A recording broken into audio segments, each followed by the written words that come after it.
My name is Megan McDaniel. I am a surgical technologist and I had my procedure done September 7th, 2023. I first noticed my chronic back pain after I had my son. The SI joint pain definitely affected my work because I'm a surgical tech, so I spend all of my time in the OR standing in one spot most of the time. I'd go home some days crying because I was in so much pain. My SI joint pain affected my personal life by not allowing me to pick my son up when I wanted to. It restricted me from getting house chores done. I would have to take a break from the pain, it hurting so bad. The treatments I tried for my SI joint pain were steroid packs. They gave me quite a few, and then I also tried 3 separate injections. Pain relief I got from the treatments I received were very limited. Hello, I'm Alex Lemons, Dr. Alex Lemons. I'm an orthopedic spine surgeon in Pinehurst, North Carolina.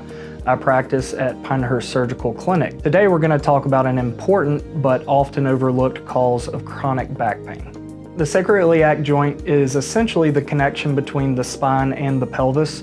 It's the connection between the ilium and the sacrum. The SI joint is stabilized by a complex network of ligaments and muscles. There is a normal amount of small motion at the SI joint, and for women this is slightly increased to accommodate childbirth. Like any other joint in the body, the SI joint can become degenerative and it can be a cause of pain. When I see patients with sacroiliitis, they typically complain of lower back pain. This pain can radiate into the buttock or the legs. Sometimes this can present in the hip or the anterior thigh as well. This can also be accompanied by numbness and tingling that can affect the patients. Our research shows anywhere from 15 to 30% of chronic low back pain can be associated with the SI joint.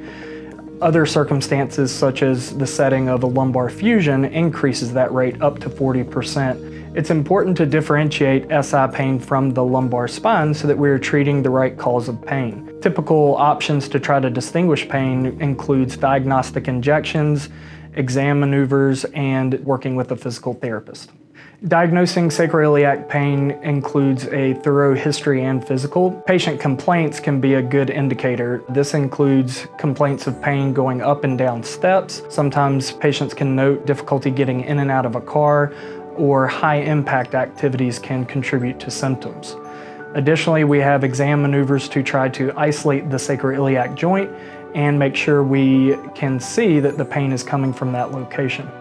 When diagnosing sacroiliitis, the physical exam is important, and there are multiple provocative maneuvers to try to isolate the sacroiliac joint.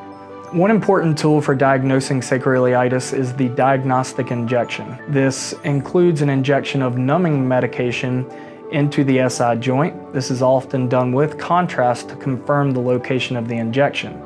In this manner, we can block the pain just from the SI joint and see how the patient responds. If the diagnostic injection does improve and relieve the patient's symptoms, then that would be a positive diagnostic injection indicating that the pathology and the problem is located at the SI joint. When diagnosed with sacroiliitis, there are multiple treatment options available.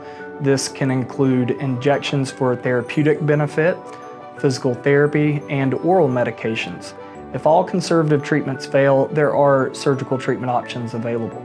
I perform the iFuse procedure for SI joint fusion at my local hospital. This is a percutaneous procedure, meaning smaller incisions about 2 to 3 centimeters in length. We work through a tube to minimize any soft tissue disruption. Through these tubes, we can place 3 titanium implants across the SI joint to stabilize and fuse the SI joint. The implants are designed to harvest bone and mimic the patient's normal bony anatomy. The procedure generally takes about an hour in total length. I have confidence in the iFuse implant for SI joint fusion based on the long track record of use.